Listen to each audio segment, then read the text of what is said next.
The massive chamber of the Galactic Assembly fell silent as Captain Laura Wilson walked toward the speaking platform. Her footsteps echoed against the polished stone floor. 17 different alien species watched her from their seats, arranged in rising tiers like an ancient theater. Most of them looked down at her with what she had learned to recognize as expressions of doubt, curiosity, or thinly disguised contempt. Laura straightened her blue uniform and took a deep breath. 23 years since humanity had joined the Assembly, and still they were treated like children who had wandered into an adults' meeting. "Honored representatives," she began, her voice clear in the perfect acoustics of the chamber. "The human exploration vessel Horizon has completed its analysis of the artifact discovered in the Centauri neutral zone. Our findings suggest extreme caution is warranted." A ripple of what might have been laughter moved through the chamber. The massive Vextar representative, Ambassador Creole, leaned forward. His scaled skin gleamed under the soft lights. "Captain Wilson," he said, voice rumbling through translator devices. "Once again, humans approach the unknown with fear instead of curiosity. This is why your species remained bound to your small, blue world while the rest of us explored the stars." Laura felt her face grow warm but kept her expression neutral. "With respect, Ambassador, our analysis shows energy patterns consistent with theoretical star-destabilizing technology." "We believe. You believe based on theories," interrupted the Elden representative. The crystalline being seemed to shimmer with disapproval. Unlike the aggressive Vextar, the ancient Eldens were usually polite. Their interruption showed how little they thought of her warning. "The Eldens have studied the cosmos for millennia before humans learned to make fire," the representative continued. "We detect no such danger." Laura glanced at Dr. Alan Murphy, who stood at the back of the human delegation. The scientist's expression was grim. His team had worked day and night analyzing the data. She knew their findings were solid. "The Science Council has reviewed all data," announced the moderator, a tall, six-limbed being from the Trell species. "We have decided to continue studying the artifact in its current location. The human recommendation to move it to an uninhabited system is noted but rejected." And just like that, it was over. No further discussion. No consideration of the detailed reports Alan's team had prepared. Laura felt a familiar frustration building in her chest as she returned to her seat. After the session ended, Laura and Alan walked together through the assembly station's wide corridors. Outside the viewing ports, stars gleamed against the blackness of space. Other species moved past them, some nodding in recognition, others pretending not to notice the humans at all. "They didn't even look at our data," Alan said quietly. His normally neat brown hair was messy from running his hands through it repeatedly. "The energy signatures match doomsday models with 92% correlation. How can they ignore that?" Laura shook her head. "They see our caution as weakness, as fear." "Is it fear if the danger is real?" Alan asked. They found a quiet corner in one of the station's gardens. Plants from dozens of worlds grew together in carefully maintained harmony. Laura wished relations between species were as easily managed. "What happens now?" Alan asked. "We report back to Earth," Laura said. "Maybe the Council can apply diplomatic pressure." Alan laughed without humor. "More likely they'll tell us to drop it. Don't rock the boat. We're still the newcomers after all." "Maybe," Laura said. "But I'm not giving up yet." 2 weeks later, Laura stood before the United Earth Council in the underground chamber beneath New Geneva. 12 men and women sat at a curved table, faces serious as they reviewed the data Alan had prepared. Admiral Peter Wright, a veteran of Earth's devastating resource wars, studied the holographic displays with particular attention. "So the Assembly dismissed these findings?" he asked, his voice gruff. "Yes, sir," Laura replied. "They consider our concerns to be primitive anxiety." "Primitive," repeated Counselor Maria Garcia. "That word again." Admiral Wright leaned back in his chair. The scars on the left side of his face caught the light. "They call our caution cowardice, but those of us who survived our own mistakes know better." Laura felt a surge of hope. At least here, someone was listening. The energy patterns Dr. Murphy identified are consistent with theoretical star destabilizing weapons, she explained. If the artifact activates fully, it could trigger a chain reaction affecting multiple systems. And the assembly plans to continue studying it where it is, near an inhabited system? Asked Counselor Garcia. Yes, ma'am. They've assembled a research team, mostly Eldon and Vextar scientists. Alan stepped forward. They're planning partial activation sequences to study its function. Based on our models, even a partial activation could be catastrophic. Admiral Wright exchanged glances with the other council members. Something unspoken passed between them. Captain Wilson, he said finally. What would you do if the decision were yours? Laura didn't hesitate. I'd move it to an uninhabited system first. If they insist on studying it, do it where the damage would be minimal if something goes wrong. And if that's not an option? Laura met his gaze steadily. Then I'd want a contingency plan, a way to shut it down or contain it if necessary. The council members whispered among themselves. Finally, Admiral Wright leaned forward. The assembly has made their position clear. Officially, Earth must respect their decision. He paused, his expression revealing nothing. Unofficially, we cannot ignore a potential threat of this magnitude. Counselor Garcia nodded. Captain, how quickly could the Horizon be ready for another mission? Laura blinked, surprised by the question. A week, maybe less. Why? We're authorizing a covert operation, Admiral Wright said. Retrofit the Horizon with the experimental shielding technology from Project Safeguard. Assemble a volunteer crew. Your mission will be to gather independent data and prepare contingency plans. Sir, Laura said carefully, the Assembly specifically ordered us not to interfere. Admiral Wright's scarred face hardened. Sometimes the right action looks like disobedience, Captain. Earth has learned that lesson the hard way.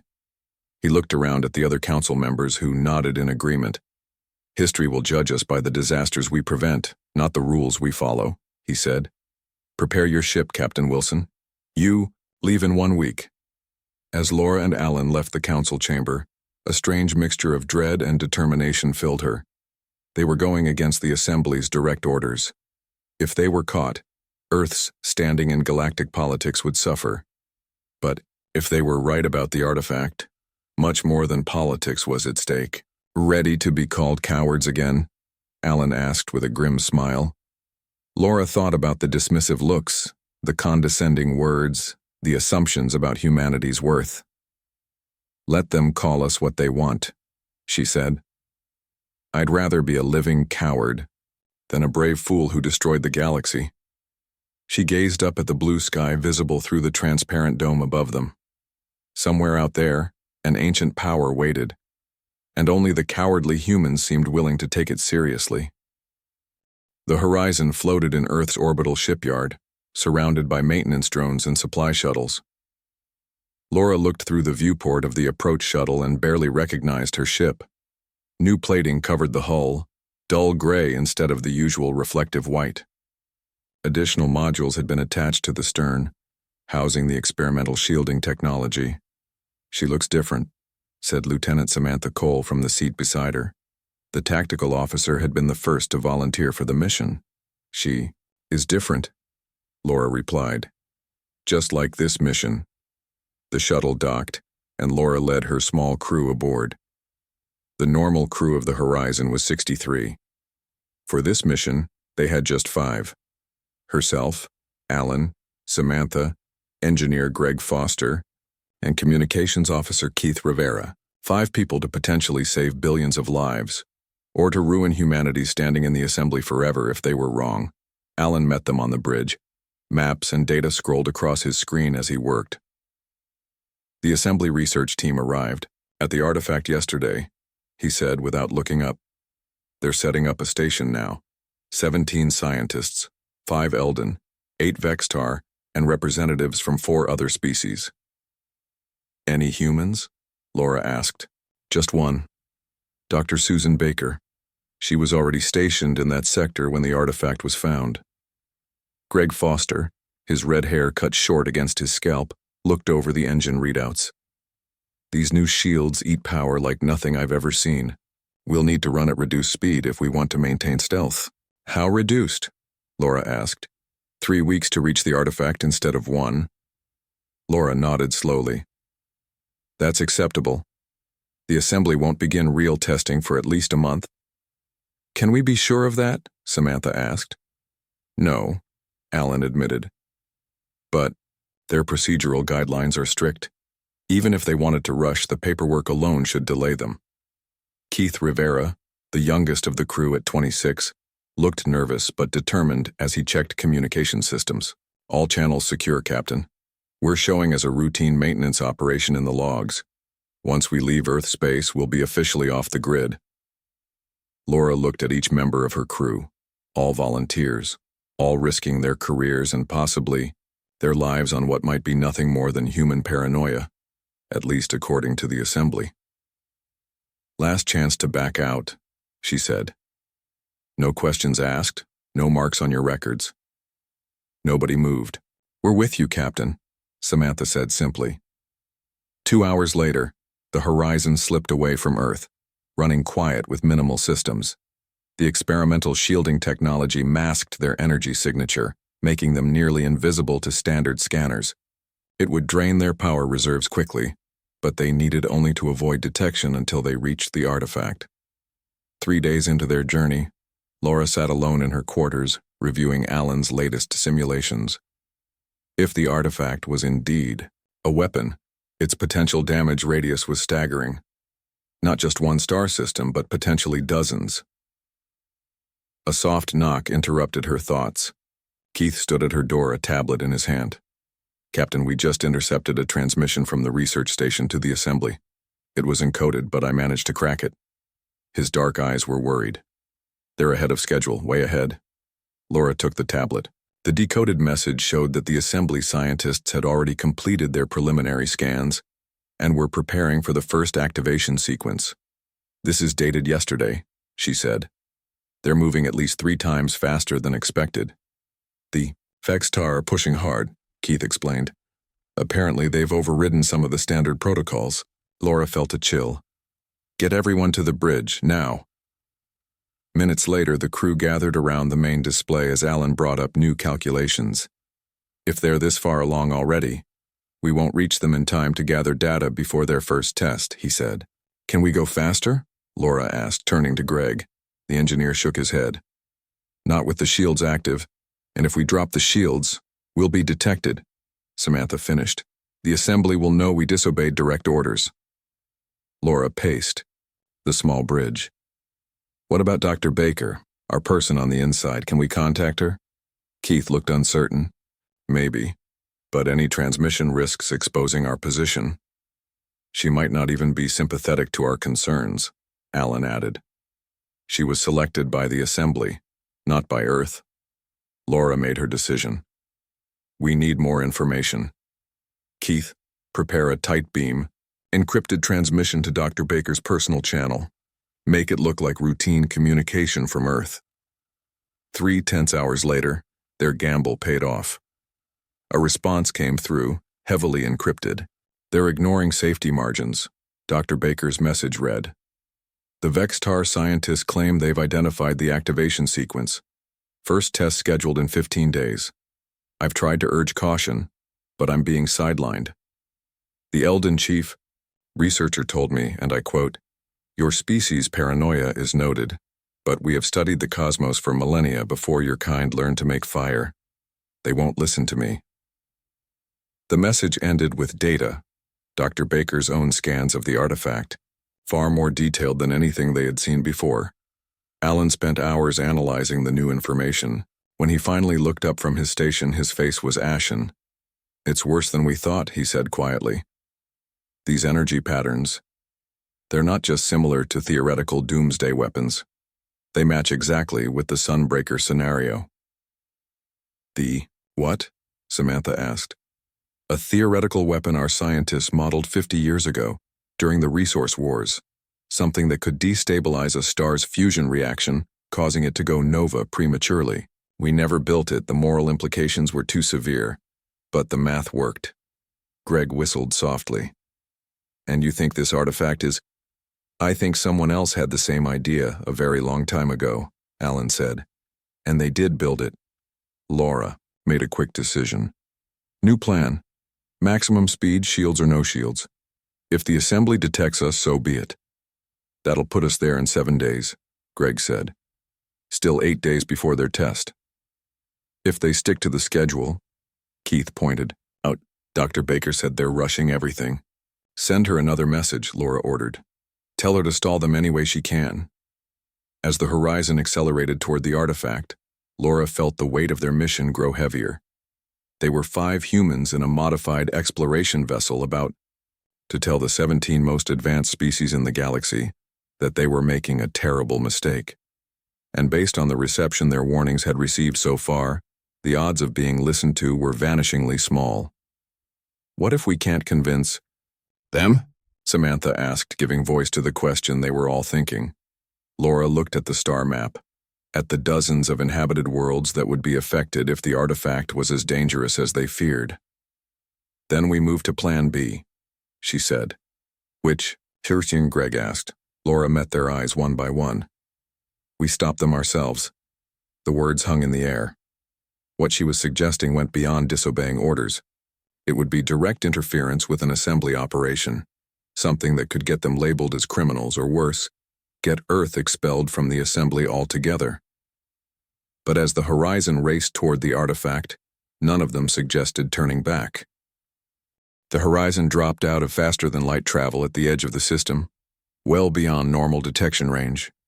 Before them, a distant star shone brightly against the blackness. Somewhere near that star waited the artifact and the assembly, research station. Laura ordered all non-essential systems shut down. The bridge was lit only by the glow of essential displays. The air grew cooler as life support reduced to minimum levels. Passive scans only, Laura ordered. Let's see what we're dealing with. Keith adjusted his instruments. I'm picking up the research station. Standard assembly design and something else. The artifact, I think. Alan leaned forward. Can you get me visual? The main screen flickered to life. At first, Laura wasn't sure what she was looking at. The artifact didn't look like a weapon. It was beautiful. A spiraling structure of dark metal and glowing energy, shaped like a twisted shell nearly 2 kilometers long. It's bigger than our reports suggested, Alan whispered. The assembly station has deployed research drones all around it, Samantha reported. I count 17 separate research vessels. Greg checked the engine readouts. We're stable at current position. Shields are holding. They haven't detected us yet. Laura felt a moment of doubt. The assembly had brought their best scientists, their best equipment. What could 5 humans in a single ship possibly contribute that 17 advanced species couldn't? Captain, Keith said suddenly. I'm picking up a transmission from the station. It's not encoded. Let's hear it, Laura ordered. Static filled the bridge, then cleared. A voice spoke, not human but translated by the standard assembly system. All teams. Final preparation complete. Initial activation sequence will commence in 6 hours. All non-essential personnel should relocate to Safety Zone Beta. Laura and Alan exchanged glances. 6 hours? Laura said.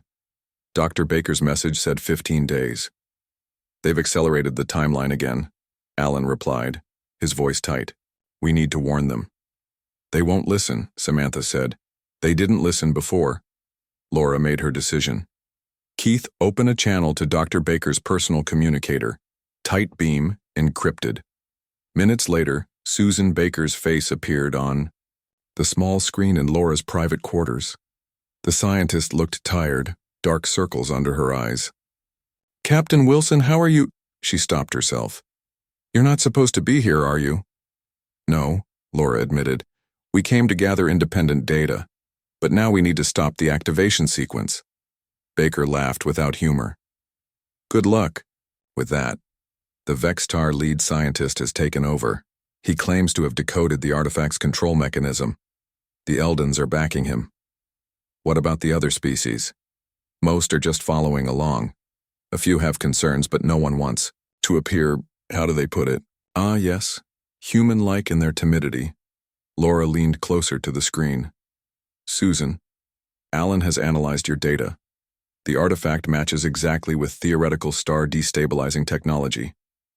Baker's expression grew serious. I suspected as much. I've tried to speak up, but she glanced over her shoulder. I have to go. They're calling all scientists to the main lab. Wait, Laura said quickly. What can we do? Baker thought for a moment. There's one Elden scientist, Theros. Young, by their standards. He's been asking questions, challenging the Vextar. Find him. He might listen. The transmission ended. Laura returned to the bridge and briefed her crew. We need to make contact with this Elden scientist, she concluded. Keith, can you isolate the communications of individual scientists? Keith nodded. I think so. If I can identify his unique transmission pattern, an alarm cut through his words. Red warning lights flashed across every console. Energy spike from the artifact, Samantha called out. They've started early. On the main screen, the beautiful spiral structure of the artifact had begun to glow more intensely. Pulses of energy radiated outward. That's not possible, Alan said, fingers flying across his console. The activation sequence was scheduled for 6 hours from now. Laura turned to Keith. Get me a channel to the station. All frequencies, emergency override. Before Keith could respond, another alarm sounded. Gravitational anomalies forming throughout the system, Greg reported. The artifact is creating some kind of spatial distortion. Laura tried again. Keith, the channel.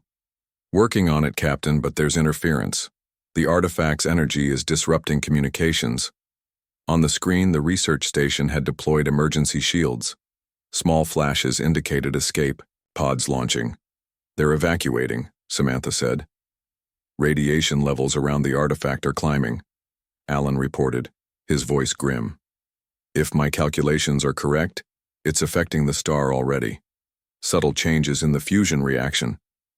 Laura felt as if the floor had dropped away beneath her. This was worse than they had feared. Not in days or hours, but minutes. The situation had gone from concerning to catastrophic. How long until critical? She asked. Alan's fingers moved across his console. At current acceleration, less than 72 hours until the star goes nova. Can we get a message to Earth? To the assembly? Keith shook his head. The gravitational distortions are blocking faster than light communications. We'd need to leave the system to send anything. If the star goes nova, how many systems would be affected? Laura asked, already dreading the answer. The nearest inhabited system is Proxima Centauri, Alan said. Home to over 4 billion lives, mostly Elden colonies. Beyond that, the chain. Reaction could affect up to 6 systems, trillions of lives. The weight of those numbers hung in the air. Laura looked at each member of her small crew. Options? She asked. Greg spoke first.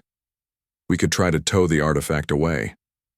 The horizon has enough power to. The gravitational distortions would tear us apart before we got close, Samantha interrupted. What about destroying it? Keith suggested. Alan shook his head.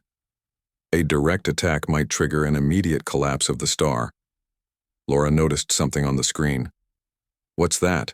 A small shuttle had launched from the research station, heading not away from the artifact but toward it.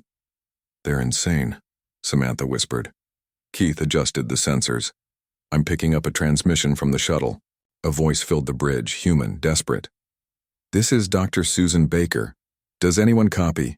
I'm attempting to reach the artifact's control node. I believe I can... Static interrupted her words. On the screen, the shuttle lurched sideways as a gravitational wave hit it. She's going to die out there, Greg said. Laura stood up. Not if we can help it. Greg, bring engines to full power. Samantha, ready a rescue shuttle. We're going in. Captain, Alan warned. If we drop our shields, the assembly will be the least of our problems if that star explodes, Laura said. We're the only ones in position to act. As the horizon moved toward the artifact and the damaged shuttle, Laura thought about what the assembly representatives had called humans. Cowardly, fearful, too cautious. Yet here they were, 5 humans, on a single ship, racing toward danger while the assembly's finest scientists fled. Caution wasn't the same as cowardice. And right now, the galaxy needed both courage and caution in equal measure. The horizon moved toward the damaged shuttle, fighting against waves of gravitational distortion. Laura felt the ship shudder beneath her as Greg struggled with the controls. Structural integrity at 87%. Greg called out. These distortions are getting stronger. On the main screen, they could see Dr. Baker's shuttle tumbling. One of its engines had failed completely. "Samantha, are you ready?" Laura asked through the comm. "Rescue shuttle prepared, Captain," Samantha replied, from the launch bay. "But I can't guarantee a safe approach in these conditions." Laura hesitated. Sending Samantha out was risking another life.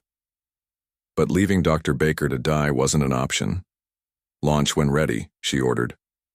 But at the first sign of critical danger, abort and return. "Understood, Captain." They watched as the rescue shuttle detached from the horizon and moved carefully toward Baker's damaged vessel. Samantha was an excellent pilot, adjusting constantly for the unpredictable gravity waves. "Captain," Keith said suddenly, "I'm picking up another transmission, not from Dr. Baker." "Put it through," Laura ordered. A new voice filled the bridge, speaking through the assembly's translation system, but with a distinct musical quality that identified the speaker as an Eldon. "This is Science Officer Theros. If anyone receives this message, the artifact is not what we believed.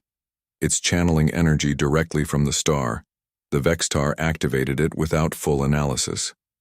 Please, if anyone can hear this." The transmission cut off abruptly. "That must be the Eldon scientist Dr. Baker mentioned," Alan said. "The one who might listen to us." "Can you locate him?" Laura asked Keith. Keith worked his console. "His signal originated from the research station. He's still there." "I thought they evacuated." "Most did," Keith confirmed. "But I'm still detecting a few life signs on the station. Maybe scientists who stayed behind to gather data." Laura made another decision. "Keep our course toward Baker. Once Samantha completes her rescue, we'll approach the station." On the screen, Samantha's shuttle had reached Baker's damaged vessel. They watched as she executed a perfect emergency docking procedure despite the gravitational waves buffeting both crafts. "She's done it," Greg said with relief. "They're transferring now." Minutes later, Samantha's voice came through. "Captain, I've got Dr. Baker and 3 others. 1 Eldon and 2 Vextar scientists who were aboard her shuttle." "Bring them in," Laura ordered. "We'll head for the research station next." As they waited for Samantha to return, Alan continued analyzing the data streaming from the artifact. "It's worse than I thought," he said quietly. "The artifact isn't just destabilizing the star, it's accelerating the process exponentially. We don't have 72 hours. We have less than 36. Laura felt the blood drain from her face. "Can we evacuate the nearby systems in that time?" Alan shook his head. "Not a chance. The assembly's fastest evacuation protocols would take weeks, and with communication disrupted by these gravitational distortions." The rescue shuttle docked with a heavy thud. Minutes later, Samantha led a small group onto the bridge. Dr. Susan Baker looked exhausted, but determined. Behind her came a young Eldon, his crystalline skin dulled from radiation exposure. 2 Vextar scientists followed, their scaled faces rigid with what Laura recognized as fear. "Captain Wilson," Baker said, "I'd say it's good to see you, but under the circumstances—" "What happened?" Laura asked. "The activation wasn't scheduled for hours." One of the Vextar scientists spoke, his voice sharp through the translator. "Korvac happened, our lead scientist. He believed he had decoded the final sequence. He didn't wait for the safety checks. Where is he now?" "Dead," the Eldon scientist said quietly. "When the artifact first activated, there was a radiation surge. He was closest." "This is Theros," Baker said, gesturing to the Eldon. "He tried to stop the activation. The others wouldn't listen." Theros looked at the humans with what might have been wonder in his faceted eyes. "You were right to be cautious. We should have heeded your warnings." Laura nodded, but didn't waste time on "I told you so's." "The assembly? Have they responded?" Baker laughed bitterly. They're holding an emergency session to discuss the situation. Discussing while people die. Typical, Samantha muttered. We need a plan, Laura said. Alan believes we have less than 36 hours before the star goes nova. Theros moved toward Alan's console, studying the data. May I? Alan stepped aside. The Elden's long fingers moved across the display, bringing up new models and equations. The artifact operates on quantum entanglement principles, Theros explained. It's creating a feedback loop in the star's fusion reaction. Can it be shut down?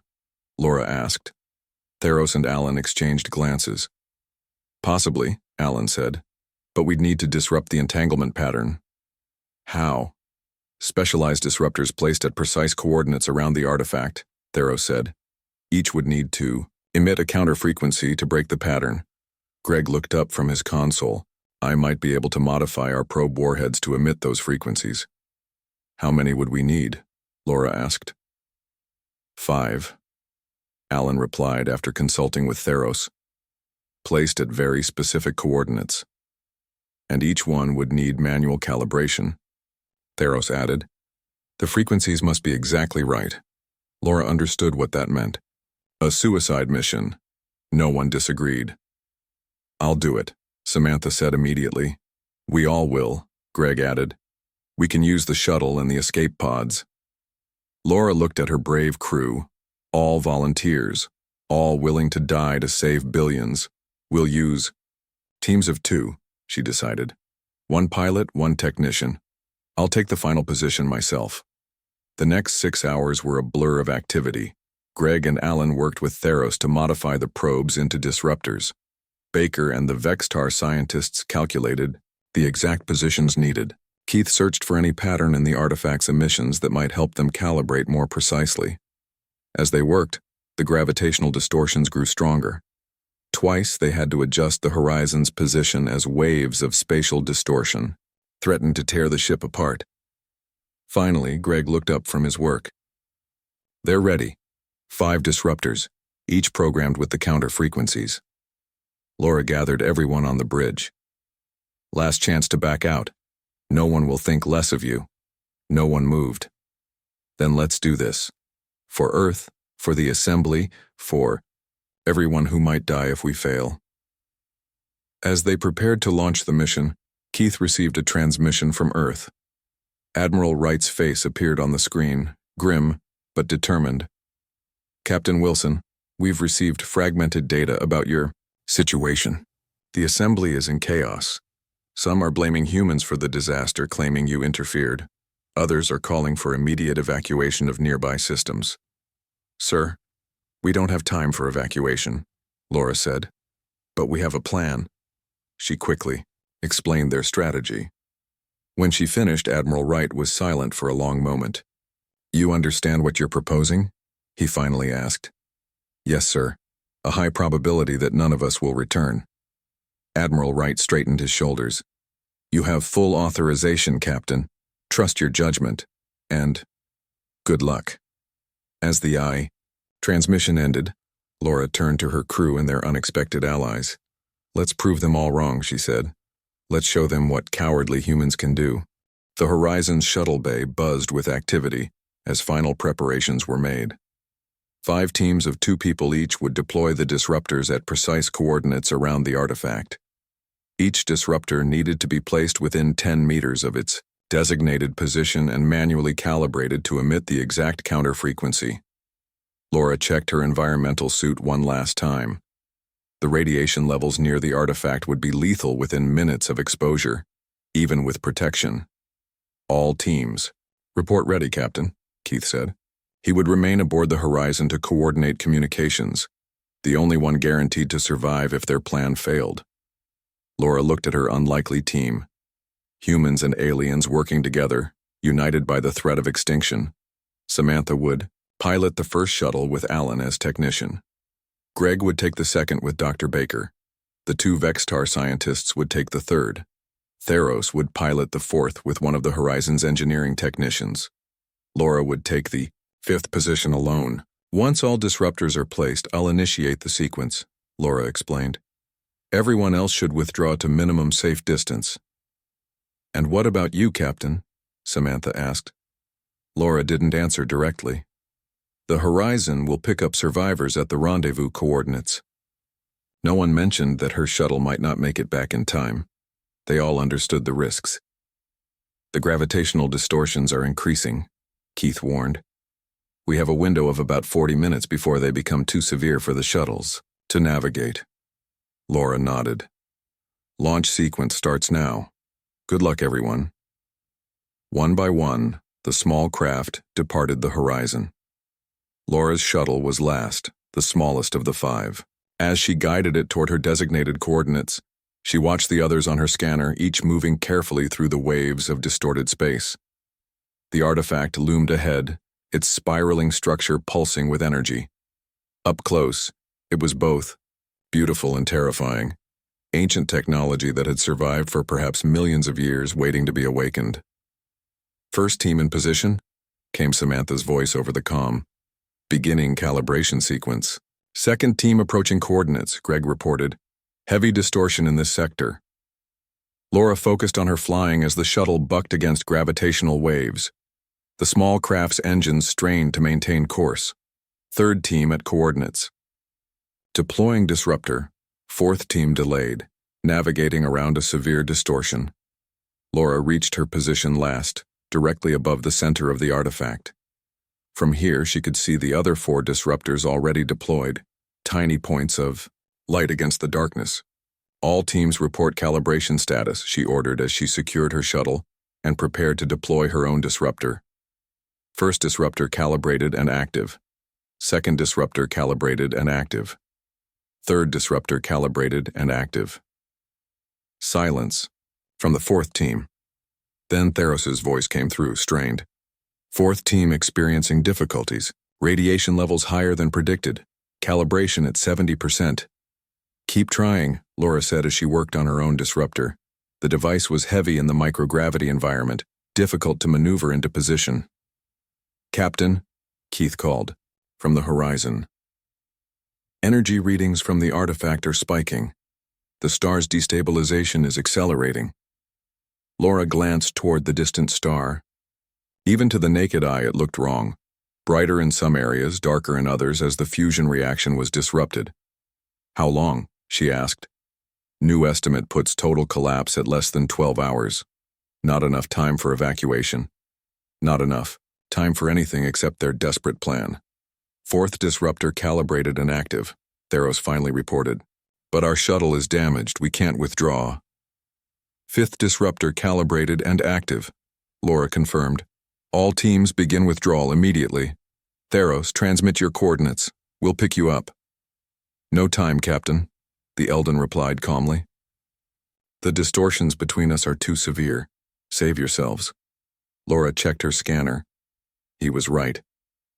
The space between their positions had become nearly impassable as the artifact's energy output increased. All other teams withdraw to the Horizon immediately, she ordered. Execute emergency jump to safe distance once everyone is aboard. What? About you, Captain? Samantha asked. Someone needs to initiate the sequence. The trigger has to be activated at exact proximity to the artifact. Laura had known this from the beginning, had known what it would likely cost. Protests filled the comm channel.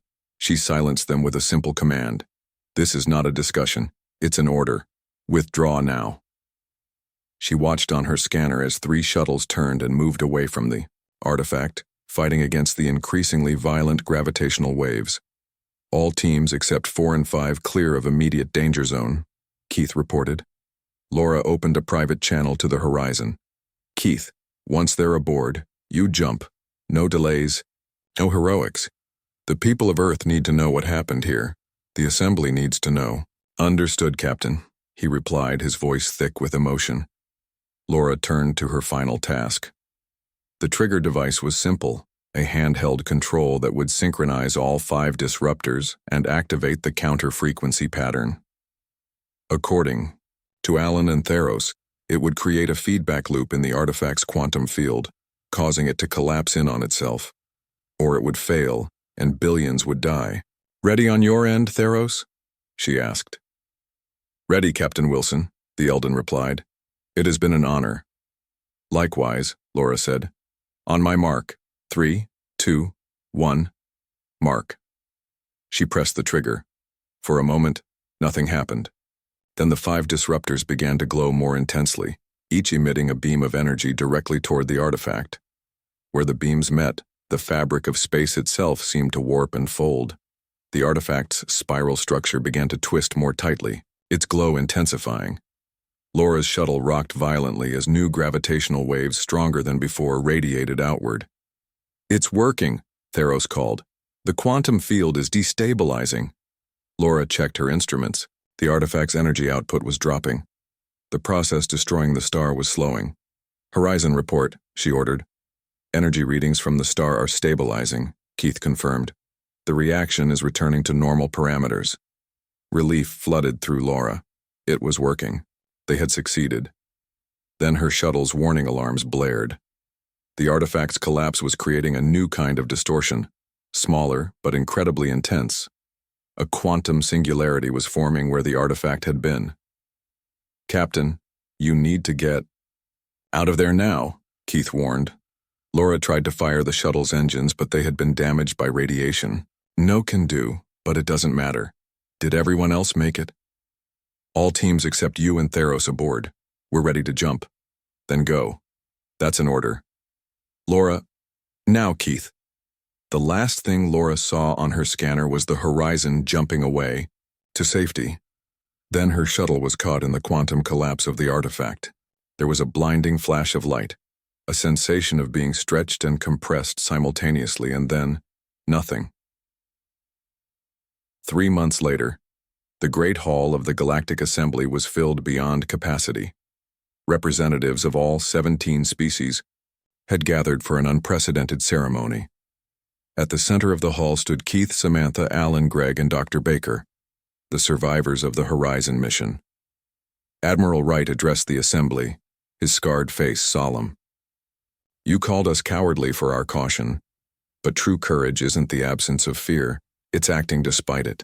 Humanity doesn't fear the unknown, we respect it, and that respect saved us all. The Assembly voted unanimously to implement new protocols based on human risk assessment models. The Wilson protocols became standard procedure for all potentially dangerous artifacts or phenomena. As the ceremony concluded, a murmur spread through the crowd. At the entrance to the hall, a spatial anomaly had formed, similar to the one created when the artifact collapsed. From it stepped Captain Laura Wilson, changed but alive. I saw what could have happened, she told the silent assembly. I saw all possible futures from that moment. In every timeline where we didn't act, everything ended. Later, as she stood with her crew, Theros approached. The young Eldon had also returned, similarly transformed by his experience. For millennia, we thought wisdom came from age and experience, he said. We never considered that sometimes. It comes from understanding how fragile existence truly is. Laura looked out at the stars visible through the assembly station's massive viewport. That's the thing about being newcomers, she replied. We still remember what it feels like to almost lose everything.